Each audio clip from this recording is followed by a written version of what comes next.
Welcome to the Swass-Cast.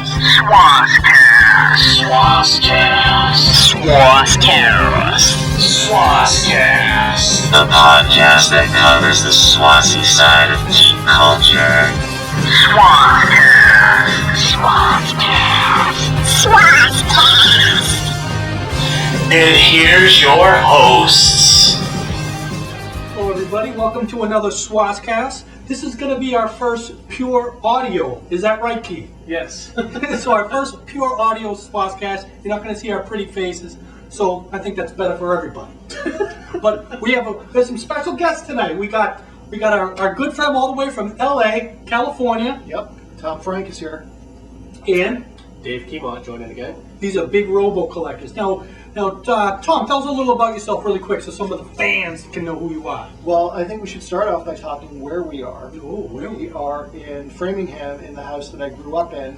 My mom has sold this house, so I came back to deal with a lot of my stuff. That's the purpose of this trip. I don't know if that's a good thing because there's a lot of people looking for me and Keith, and if they know where we are, they're gonna be, Keith, make sure a couple months we'll put this thing up. Yeah, we're not live, right? Dave Keymont. Yeah, Dave. Thanks for remember who I am. Appreciate that. Guys been telling me you love me for the last week and a half ever since I got this awesome costume, but hey. Well, people might remember Dave from our two-parter. We're looking at his collection. Keymont Monster Collection. We did a couple of episodes. No. The Keymont Keith Gleason / Monster Collection. I remember that. But since we got some big collectors in the house right now, me, Tom, Dave, and Keith. Yeah. Keith doesn't really collect anything. He lived in Lemonster. He collects grains like wheat, barley. That's all he could do up there. But what? Like mailed to him by tractor. Okay, but what we're gonna do today is we're gonna talk about our collecting tops and flops. Some of the best stories from our collecting, our major collecting stuff when we were a kid, or even today, because we got some heavy hitters here, right? Yep. No. And first, let's start with freaking Tom. That's my name. Yeah, Tom. We're gonna start with Tom because Tom. The reason why it took me a second to think is because I was thinking of the robot's name. What's the robot name? The robot's name is Garada K7. Oh, I mean, is that one of the things you're gonna talk about today? I would hope so. Yeah. Okay. So Dave would beat me up if he didn't. Well, the reason why, for a lot of people out there that don't know, because I mean, people who listen to us probably are dumber than me. So I mean, it's going to be tough. So explain what this Garada 7 is before we go.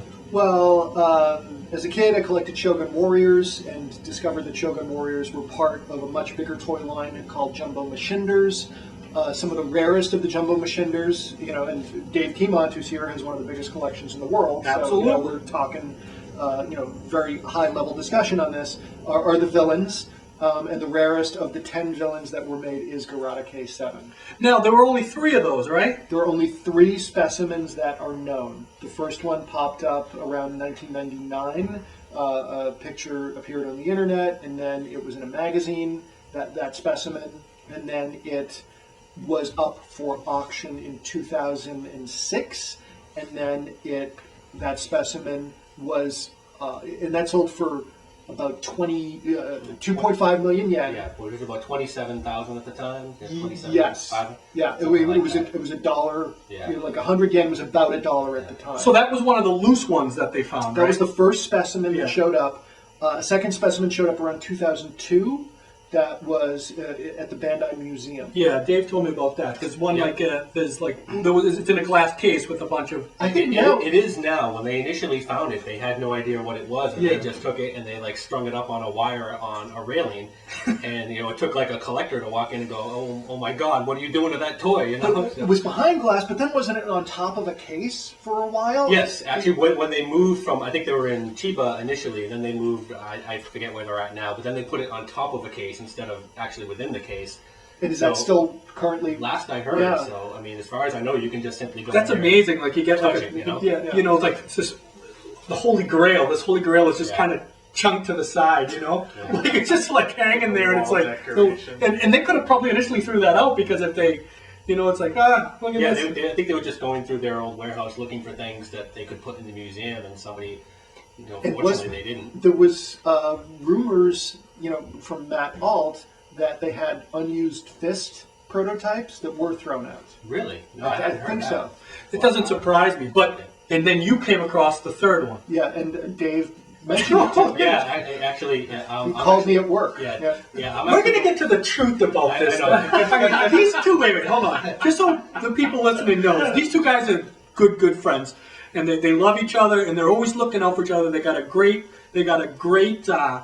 relationship, and they have a community of collectors that are known for, hey, if you want it, you take it. I'm going to do this. But this was a little different. Yeah, it's funny because this story's been told like a few different times here and there. Yeah, but it's let's always get to been- the essence. I want to know what happened at night. It's never really like the whole thing. Like I actually found the auction first, Okay. and it was very poorly labeled because all the other villains in the line, they have their names written on the bottom of the feet.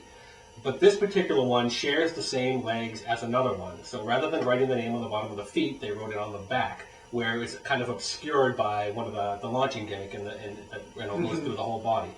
So the person who was selling it didn't put the name of the toy in the auction. But you and I had both bookmarked Dynamic Right. Productions, Yes. which is on the foot. But I have no life, so I do a lot more searching than he does. Dave's good at this. He's really good. So I found it, and I was like, oh my god, that's that. And at the time, I didn't tell Tom initially. I made a cash offer to the seller through my... How much was that cash off? Initially $5,000, which is super low ball. But I didn't really... But it started at like $150. It started like $150 basically. Seller clearly She did not had know no idea what she had. Yeah. So one of my best friends at the time was married to a guy from Japan, and they were living in Japan. And he had never used really Yahoo Japan at all before.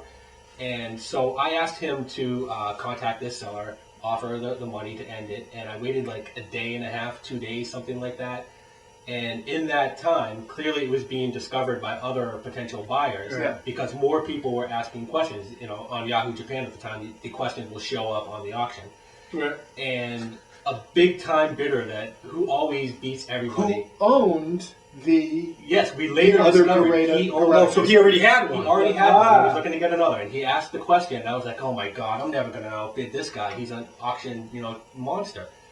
So that's when I called up Tom. I was like, "Tom, You're laughing. This guy wasn't. It was Groove _50 50 underscore 20. Yeah. And like there would be like an $11,000 toy, and then a week later another $9,000 It's crazy. toy. It's like, oh my god, like John Cena in my heyday. But what makes this great for our tops and flops is this is a top and a flop Yes, at the same time. Between Tom. It's a top, a flop, and another top, and I'll tell you why in a minute. Okay. So I called up Tom and I said, "Tom, have you been searching, or did you see the Garada?" And he's like, No. You said, Tom, there's a Garada, and Groove 5020 already knows about it. Yes, absolutely. But he didn't know about it at the time. I did not know about it. I was at work. Tom, you Right. shit. I want to see So these of guys course, fight. exactly. So you talk about how much we love each other. It's like when Garada comes up, maybe we'll just. But I got 4 other people telling me about it after you. Really? Yeah. Okay. And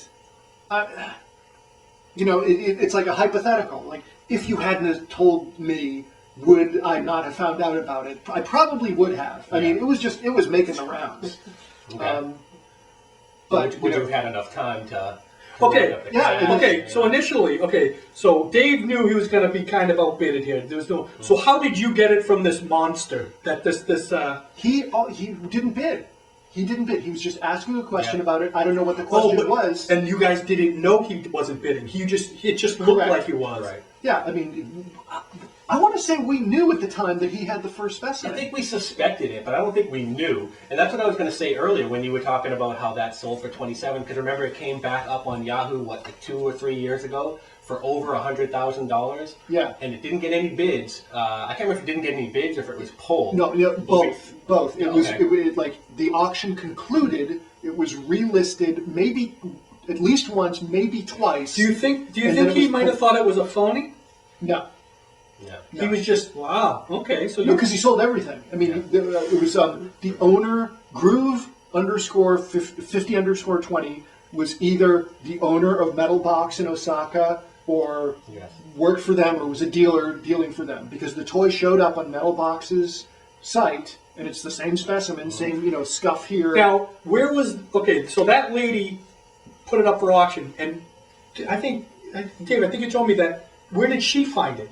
What was it, a flea market or Yeah. something? Yeah. So it was just floating around. So you don't think another one is just floating around out there? It's in some kid's basement? Probably. Well, Something? since 2007, not another specimen has showed up. You got 1999, specimen 1, 2002, specimen 3, 2007, specimen 3, specimen 2. So it was initially at a top. Now, Tom, you ended up winning the auction Yes. at how much? It was, Dave and I had a conversation. I said, how high are you willing to go? And he said, I want to say like 1.2. Yeah, I think I was at about 13 grand at the time, which is as high as I could possibly pull together. Yes, you said that's Yeah. as much as I can do, not want to do, Right. I'm able to do. I'm telling you, I'm going to just break I'm going to shatter the glass here. Dave is still hurt that he never got it. Well, I would have been hurt. Yeah. Had Well, the- this is good. They always talk about it, but we got them both in the room today, and they can Rip that Band-Aid. so I said, get it out. I said to Get it out. Dave, I'm willing to go to 17 and a half. And you said, okay, bid on Yeah. it. And at that point, I want to say it was at like 6 or something, Yeah. somewhere in that area. And I remember you telling me, like, well, what if it doesn't go up any higher? And I get it at 6. Like, how would you feel? And my heart sunk, and I was like, and for a minute there, I was like, it would absolutely kill me. But, I mean, I know that if he had bid, it would just outbid me, and I'd be costing him money, and it's not worth it. Yeah, but also, like, you and I know each other well enough to know that when I say 17 and a half, Right. that I'm not, You're not lying. lying, yeah. Like, the bad scenario is I don't win it and it's at 9. Like I chicken out, like I talk you out of it, Yeah. and it goes less than what the 13 that you were willing to do. Right. So it went for 17-1. And you were going 17.3? 17.5, 17.5, 17.2, it might have gone somewhere in that area. Wow. So it was just under my max bid, and I believe that I could have been outbid, but I was using Dave's bidder, who Right. only had one feedback. So I think that people were thinking, possibly, because it's just like, okay, there's 5 minutes left, I throw my bid in, and everyone else keeps bidding it up for an hour and failing. I think they're thinking, oh, this is a fake bid. This is a shill bidder. It's going to be yeah. relisted. Whatever Stetchon 05 Yeah. it doesn't count. I think the one feedback worked in my favor. So look at that. It Yeah. became, so as history is made, it was Dave got a flop, and Tom Partly. got a top. There's more to that story. Like it goes even deeper. Like after he won, I'm sure it goes as deep as a knife Well, actually, excuse me, before he won it, part of the way that in the back. And it's Tom Franck. Thanks a lot. I love you, buddy. well, part of the way he managed to raise the money to have more than I could raise is because I had agreed to buy a toy from him on the condition that he win the auction. So I kind of helped fund him Yes. getting that toy, and now I have his old toy. Oh, so- I have a pretty nice consolation prize out of it. Okay, so that's good. But after you told it, after he won, and Yeah. you're in bed at night, you're all alone, the other all the thing- lights are off, and you're thinking about it. Did it hurt? Did it hurt? Oh, it still hurts. It still hurts. That was my one chance. So do you think, how about this? How about we put this on record right now? Okay. If you die before him, in your will, he gets it. And if That's you not gonna die... happen. My daughter's getting it. My daughter's getting it. Is she going to get it? Absolutely. All right. I'm just trying to help you out. Take the dagger out. But I can't even imagine how nerve-wracking it must have been after you won, because we had to figure out how to get the money from Tom to our middleman in Japan, and then to the seller. Yeah. And of course, what's there it was like a holiday week or something? Yeah, it in was Japan? Golden Week. Okay, So yeah. banks were closed. Right. So that helped. And so he couldn't because he didn't have all the money, and it's it's a transaction and whatnot. It turns out my friend over there, he actually had like stocks or something in the U.S. that he wanted to, or in Japan. So he sold them in Japan. And he just paid for it out of his money, and then I think you shipped the money to. I wired the money but within the U.S. Within the U.S., which is much easier than and doing it international transaction fees and things like that. So it actually all worked out beautifully in the end. But until you had the toy in your hand. You know. Yes, but and the yen was incredibly strong. I mean, the dollar was very strong against. It was like 17.2, let's just say for the sake of argument, and with the transaction fee, it went to 15, and I was able to throw in like $500 to your friend for like helping out with all that. And the ironic part of this is he had since gone on to be a middleman as basically his job, not his full-time job, but he'd been doing it for years. And that was his first ever transaction for somebody. The greatest toy that he ever could have bought for anybody was the first one he ever did. Yeah, and then he was like, because he was like annoyed at the prospect of doing it at first, and then he was just like, oh, well, can make some money, this isn't so bad, and he opened up a business. Keith, how do you feel that this toy is worth more than houses that are in Leominster? I can't even plow the fields. All right, so let's go on to another. So there's a top. That's as top as it goes. So Dave, we know we got a flop from you. I'm gonna give you a quick little flop that happened to me. Because I was one of those bidders that I always put up a big price right when I got it, and then I thought I was a tough guy, like nobody's gonna outbid me. I think I told you this, but there was a paperback book called Murder Moon. It was like from the 70s. It was a Spider-Man and a Hulk paperback, and it goes for like $20 at the most. And I was just like, oh, I'm gonna put 150 there, so I'll beat whoever it is. So it was just gonna end that day, and I went to school. So I come back, the thing's at $100. I was like, oh god, I won it obviously for $100 for something that won 20. But when I was a kid, I was like, Jesus, that was a lot of money. That was a big flop. So it's a flop because you overpaid for it. Oh, I flopped and I did it because I was a tough guy. Like, no one's gonna outbid me. I wanted to put 150 just so I can get it. If that's your worst flop, you've had a pretty good. Yeah, as a kid going to school, $100 was a lot of money for a book and then I saw another one on eBay a few days later, starting bid $6.99. So that was a flop for me. Go ahead, Dave. You got a flop? Well, you got a flop right there. The Garada was a flop. Yeah. I don't care how well you paddle it. Don't spin it. Yeah, don't spin it. Give me a good top. Okay, so we're going to talk about a top. In the previous show I did, we had talked about a Korean Voltron jumbo I did. So if you want to go back and look at that show, Keymont Monster Collection, check that out. I'm not going to rehash that today. I'll talk about something different. But when you came over the last time you were here, you brought it, and I didn't know that you would want it at the time. Yes. So he's like rubbing it in my face, like, hey. Oh, so there's even more. Yeah, there's a picture of, on my Facebook or whatever with Tom like strangling me because I've got the thing that he. That's the only one we know on the planet. Yeah, never heard of another one. Okay, so what is it? Did you tell him about that one? No. See, we're getting to the essence of this relationship. That was like one of Dave's best transactions in terms of of negotiating with the guy, working it out. Okay, what is the toy's name? What is this toy? We just call it the Korean Voltron. It's actually called Super Phantom X Robot or something like that. Yeah. But, okay, and explain what it is. Like, what makes it so valuable? Well, just because it's the only one we've ever seen, it comes from a part of the world where there's really not a whole lot of access to like their vintage toys, and it's just really bizarre. And the way I got it was just so convoluted and unlikely that it makes it like probably my best story. I mean, do you want me to go back over it again instead of? Well, just give a rundown. Okay, yeah. Well, I bought a random toy on eBay, and there was a guy in Korea who wanted that toy. And he started hounding me and saying, I want that. And I kept saying, nope, there's one toy in Korea that if you can find it for me, I'll trade you this toy.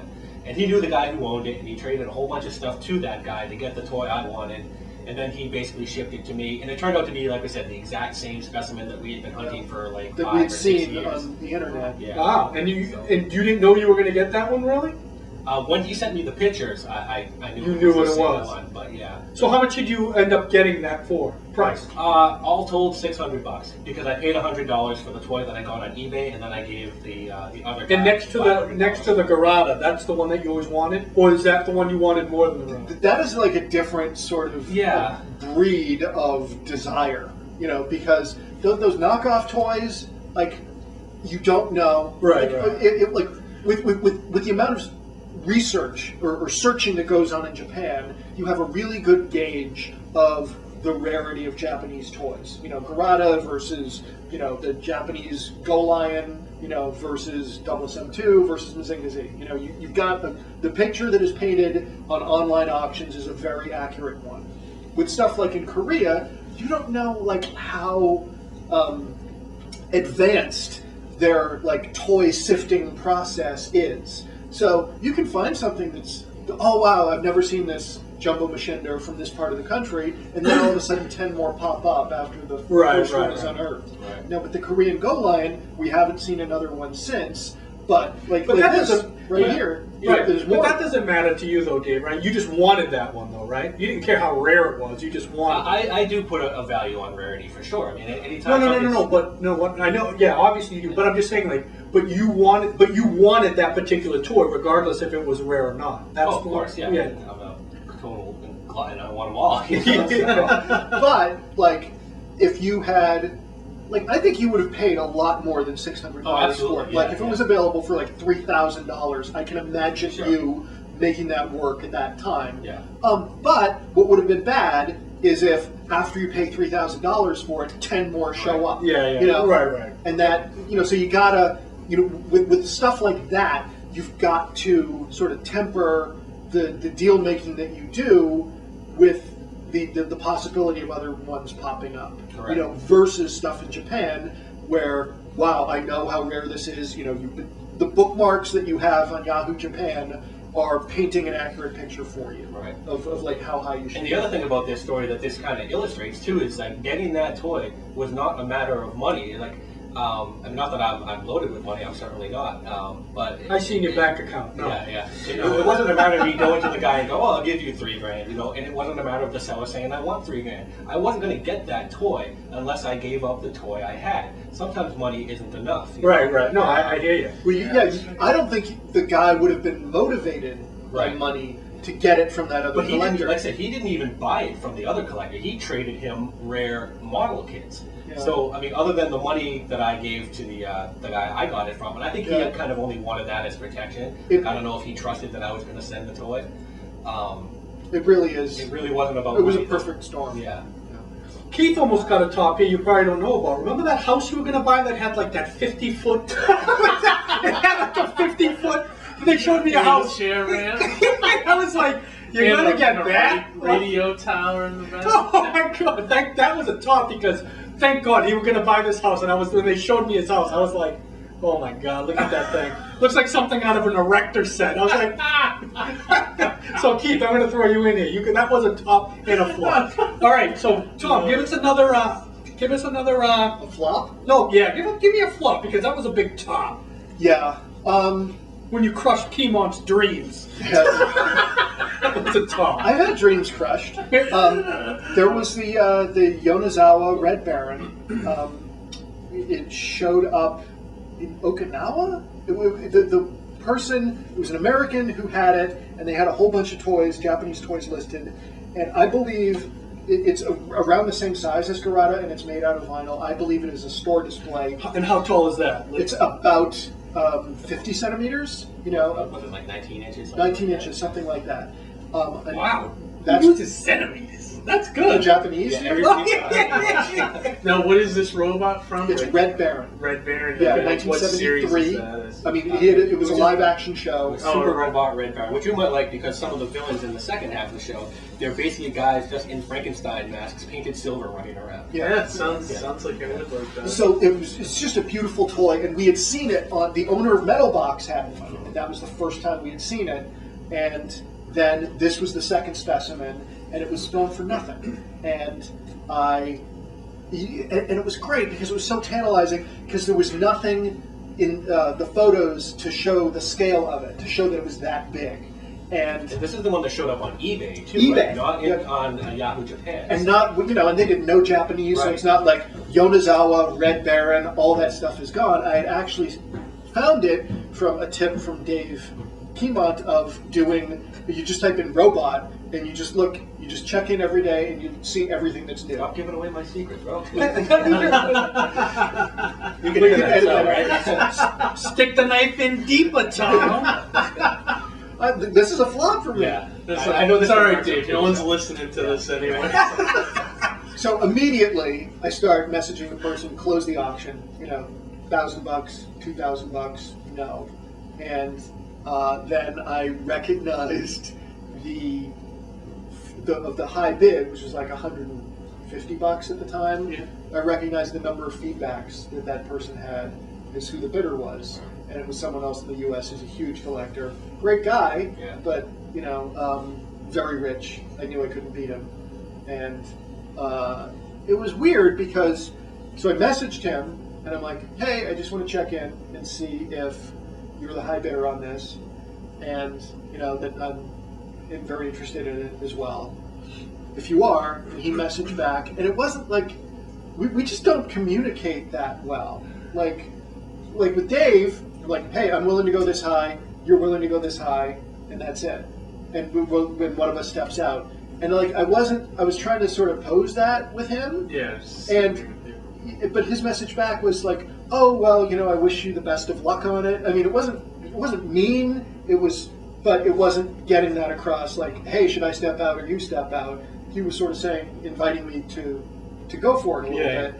And I did, but I stopped at like 26, 27, because I was going to keep bidding. But if we had just talked a little bit more, I could have stepped out a lot earlier and saved him some money, because it was just me and him. Oh, okay. You know what I mean? Like $700, $800 is what it would have gone for. So after he won it, I did send him an email, sort of like, hey, I'm sorry, if it went higher than you wanted it to. And he was very nice back, saying, oh, I'm very happy with the price.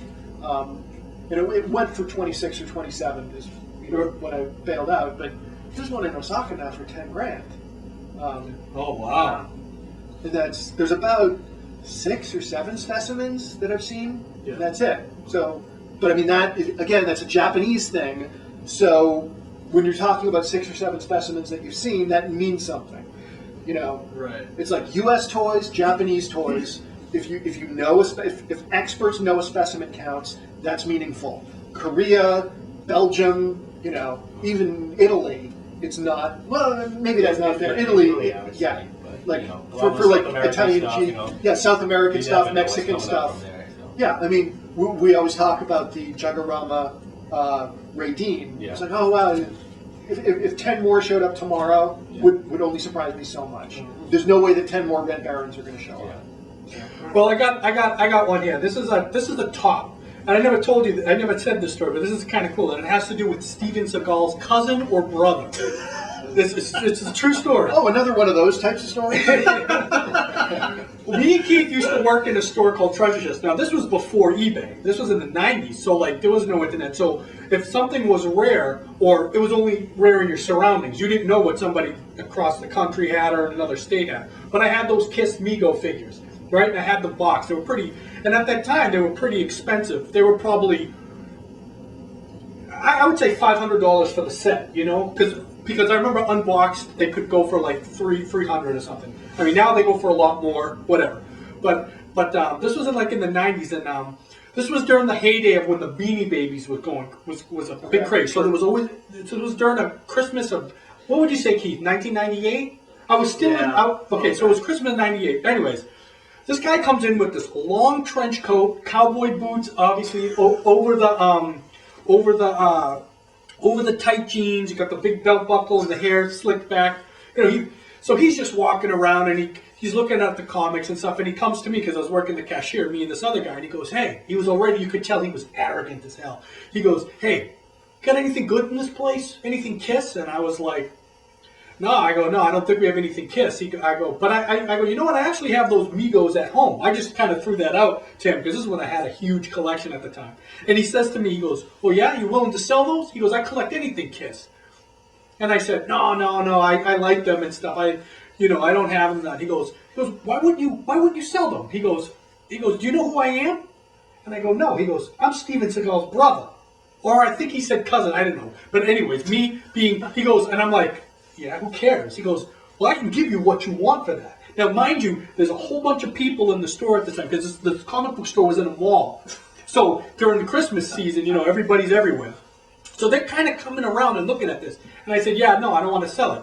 So he takes out this gangster roll, I swear to God, of like hundreds. So whoever he was, he had a lot of money. And he takes 200, no, I think it was 200 or 300, and he throws it at me, literally, takes the money, he's over the counter, and he throws the money like on there, and actually 100 hits me, and it goes on to, and I go, dude, I ain't selling it. So people are like, he goes, you could buy anything you want with this. He takes another 300, throws it at me on like the table, like literally throws it at me. I go, sorry man, I'm not going to sell it. He goes, there's $600 cash there. Know that. And I said, no, I don't want to do it. Even the guy who was working the counter, was this old guy, he starts nudging me. And he goes, oh my God, like this. He goes, why won't you do it? He goes, I can give you whatever you want. You could put a down payment. He's trying to tell me all the reasons why I shouldn't. I said, no. I didn't care how much he gave me. I was not going to do it. He literally takes another $500, throws it at me like I'm nothing. Take that. And I knew from that point on, it was all ego for him because he wanted to just break me. And I don't know if this guy was really who he said he was, but he had a lot of money. But I said, no, I ain't going to do it. And he goes, the guy who was working next door, he goes, if I had it, I would have done it. And I said, no. So I swear to God on my daughter, he takes another 500. He throws it at me. Like throwing it. There's all these hundreds, the whole store is watching this. I said, you know what? I pack up all this stuff, can't even remember how much I give back to him. Ain't selling it. I go, you know what? I'd rather sell it to the kid over there for $300. Ain't gonna sell it to you. He was so angry at me. He gathers his money. And he's leaving the store, and he's going, you could buy a house with that. I can make you... Like, he was just trying to tell me how rich he was. And he walks out. And everybody was like, yeah, that guy was an asshole. And I felt so good. Because I was like, sure, did I need the money? I was living on my... I think I was with the girl, but I needed that money. But just the fact that guy was such an arrogant prick and throwing the money off of me. Offer it to you, throw it at you? No, and I didn't want, and they couldn't even, and when I left, so many of the people, even the guy who was working the counter was like, wow, man, he goes, you weren't moving for nothing. I was like, damn straight. No way in hell I was giving him that money. Because this was it was just a matter of principle. But that was a top for me because there was cash there. I needed it so bad. Those kiss fingers weren't doing nothing for me. I would have said something like, I'll trade them to you. Give me your boots. Make them walk out barefoot or something. Just embarrassing. He was like smelling a cologne. I mean, he looked like, he had, I'd say he had $10,000 cash in that. It was all hundreds. Yeah. But that was a good top for me. I took it. Say, can't your cousin's FBI connection? Who is the lawman? All right, give me another one. Good. All right, what did I do last time? I did a top, so we'll do a flop this time. And this kind of relates to, in a way, Tom's story, because we were talking about the Jumbo Machine villains and how Garada shares the legs with a different character. And that character is called Green Ghost C3, and I have that character, but I don't have it in the box.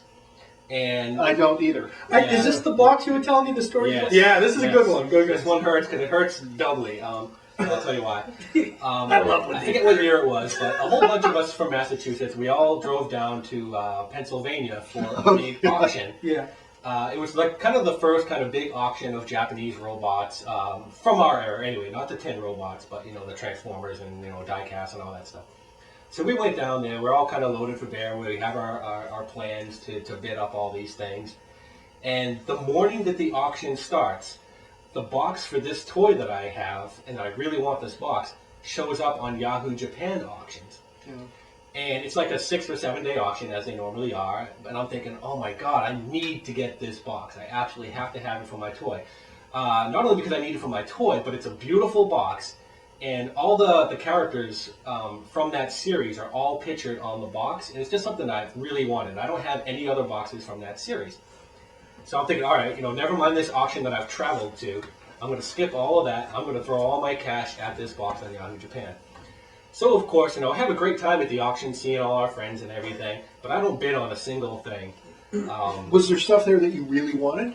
There were certainly things that I would have wanted. I mean, it wasn't like incredibly. You know, I take that back. I did place one token bid just so that I could say that I raised my Druggy, hand. you always got to go to the drugs. Druggy's always got to go to the drugs. I put my hand up one time, and I actually bid against a friend of mine, and I think somebody else won it anyway, so it didn't really matter. But yeah, I put my hand up one time just to say, all right, I traveled all the way this way. I should at least put the hand up.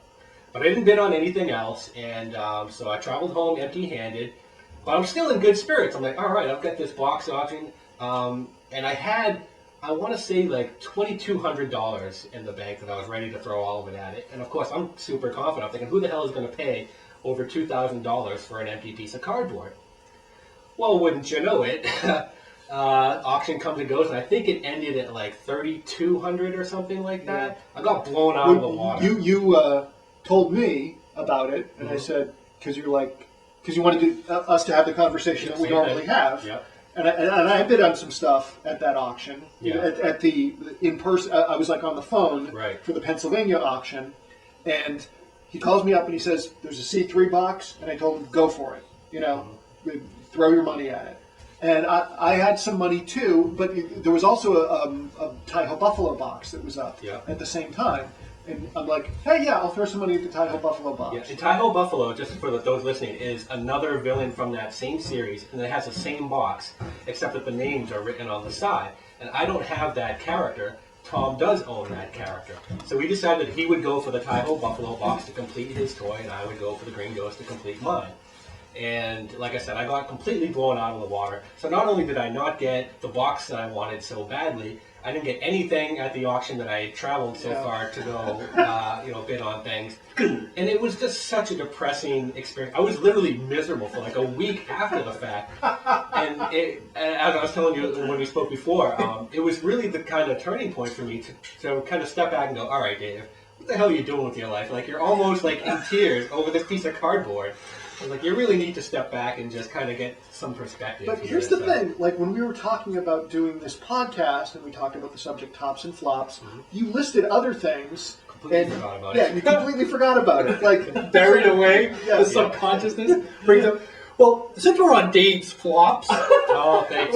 we're gonna go here because Dave, we have something here that's really good. That Dave we all, both thought Dave struck gold because very rarely on eBay that somebody mislabels something and they don't know what it's worth and they'll just throw it out there and it's just, oh my God, nobody else knew it, and so it was a bin, right? Buy it now. Buy it now. And as we all know, people who know this show know about the 1963 Ben Cooper Spider-Man costume, which I have. Now, there's only 3 of them in the world, and now we know there's only 2 costumes in the felt like the world. verbal equivalent of throwing something at me. Worth the dollars or whatever. But Dave did a great thing. I get this message on the phone John, saying, you should pretend like you're a relative of 2 weeks ago. but this is great. This is great. Dave calls me on the phone. I get this message. I think I got the Ben Cooper. He goes like, and I'm like, really? And I was like, oh, that's so great. So I go and I look at you sent me the link, and I look at it. I'm like, holy moly, this is the other box that I knew about because it has our good friend. What's his name? Mike Tolinsky. If you're out there, where is he? Where's he from? Michigan. Yeah. So I I think so. Mike Tolinsky was because I remember there was a writing on the Yeah, because you had seen this sell before. Yes, sold yes. to the guy that I bought it. So I think the guy who sold it didn't know what he had, and it's common with this because a lot of people don't know about this costume. It's basically the holy grail of the Marvel collectible stuff. But what it turned out, so when I saw it, I was like, Dave, you did it. It's it. You got, and it was the bin price of like It was $180. So I was like, dude, you just got in the condition it was all in with the box kind of messed up. Yeah, and the cellophane's gone. I would say the costume has some tears. I would still say it would be in the $5,000 range. I said the $3,000 to $5,000. So I was like, you could probably sell this back. But upon further investigation, I looked at the costume and I noticed that the costume itself didn't have the copyright on it. It doesn't have any copyright. It doesn't have Not any your copyright. year, not anything. So I call up a good friend of mine, a big Spider-Man collector who has a lot more history of the Ben Coopers, and he told me that the actual 1965 costume is missing the copyright. Some have them, some don't. Right. So he goes, that is a 1965 costume, and now people might be asking, well, it is the 1963 box, but it has a 1965 costume in it. And the reason why this happens is because Ben Cooper, after they initially sell stuff, they just pump, when they're going to pump out for the new year, they'll just get like old boxes they didn't use and put them in an older box. So it actually is an older box, which is probably worth the value of what you paid, but it's not the actual costume. The costume itself is worth about, in the condition it is, maybe about $40, you know? But it turned out that we thought he hit the Holy Grail, so maybe he can get his Machenda because he can sell it back.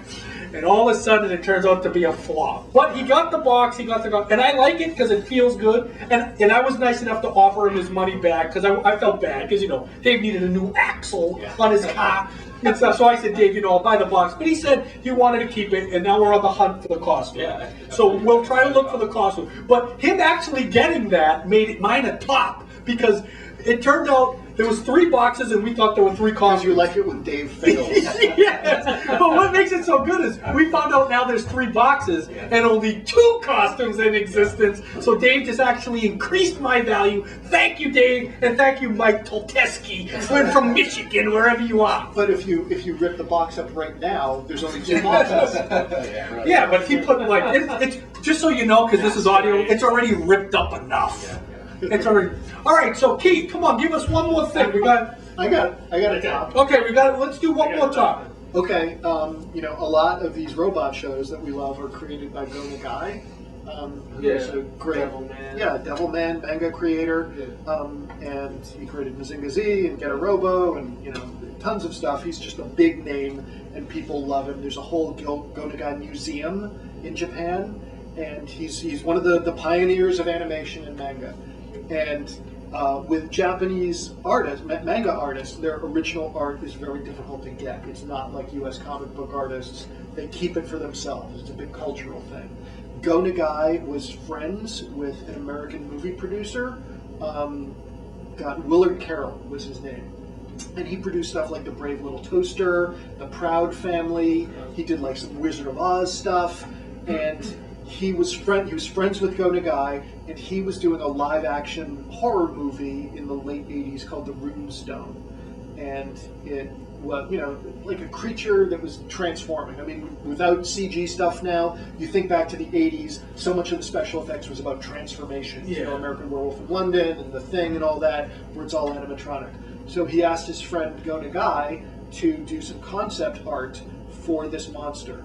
And Go Nagai painted 5 paintings for him of this monster, and then he put these paintings in storage, and then a few years ago, it was 3 years ago, 3 years ago in November, Willard Carroll's accountant forfeited payments on the storage for all sorts of stuff. Willard Carroll, huge Wizard of Oz collector, and I got an alert, Go Nagai original art. I've got a Google alert for it, and I went down, and it was an auction in Orange, and I saw the paintings in person, and they were beautiful.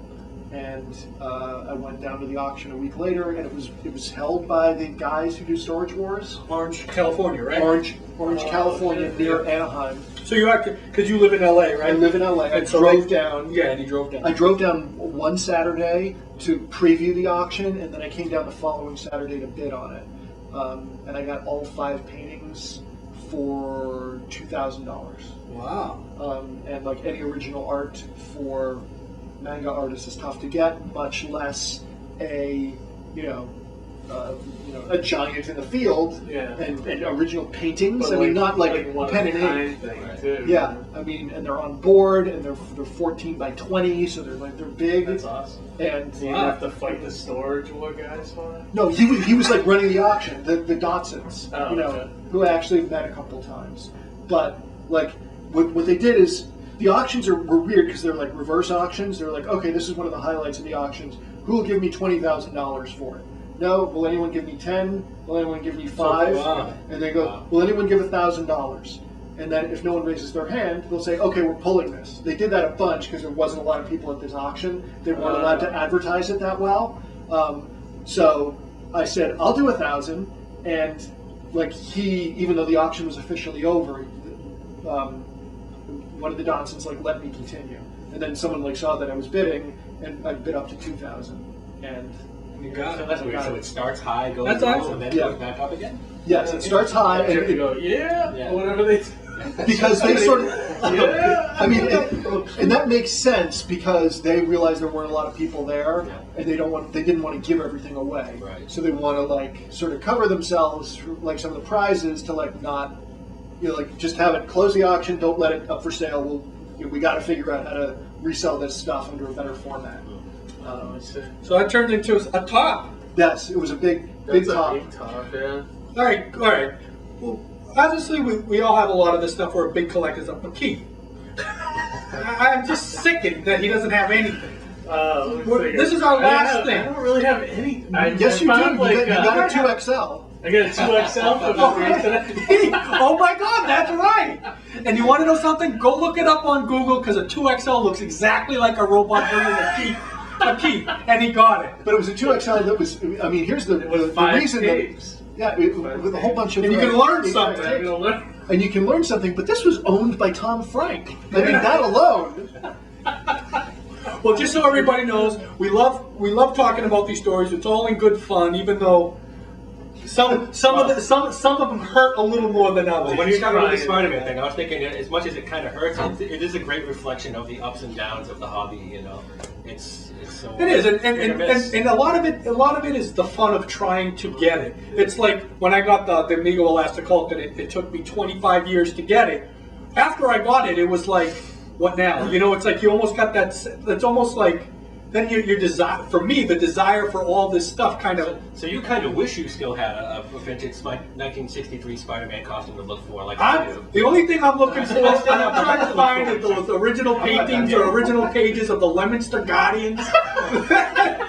A comic Keith made, I'm still looking for those. Those are hot. But yeah, we do it for all love, and we'll always love it. And obviously, if you want something, price is sometimes not an option, right? Because Tom, you can end this, you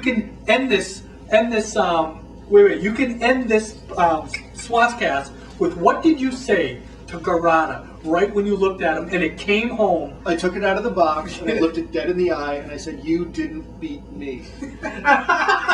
You know, and I've been looking for it for 13 years, and I went to Japan 7 times, and a lot of people thought I was nuts, and that I was looking for something that didn't exist. And, Wow. yeah. And Tom won. Yeah. Wow, I didn't know you went there 7 times. Wow. I mean, I wasn't just looking for that. I was Right, getting but a you boatload were of other right, toys. but that was part of the trip, like trying to Yeah. get. Oh, I had pictures. I was showing it to Holy people, like crap, wow. like a cop looking for something. That's almost very much like you. Yeah, mine took a little longer and stuff. Right, but And- that's great. but it's one of those things that you will not be. And I remember this. I'll just remember this. When I got my Elastic Hulk, I finally got it in the box, and it took me back when I was a little kid and I saw it at CVS. And my daughter was 3 at the time, and she's playing with like the Excelsior in the box. I looked at the toy. I looked at Bryn, and I swear to God, it was like the holy grail of my whole life, and the holy grail of my life now was my daughter. And I started crying. And it was just like it was surreal for me. And I remember I got a little dizzy, and it was like, wow! It was a magical moment for me. It really was. But it just shows you what those toys mean. You know, that emotional attachment that you have. I mean, in terms of like the big scope of this, of tops, you know, there was a quote that I put up. You know, I like reading a lot of books about collectors, like art collectors, serious wealthy guys. And there's a quote by J. Paul Getty, you know, the Getty Museum, who's a giant, you know, oil baron and, you know, huge art collector. And he had this quote saying, some acquisitions in collecting are triumphs no matter what the price.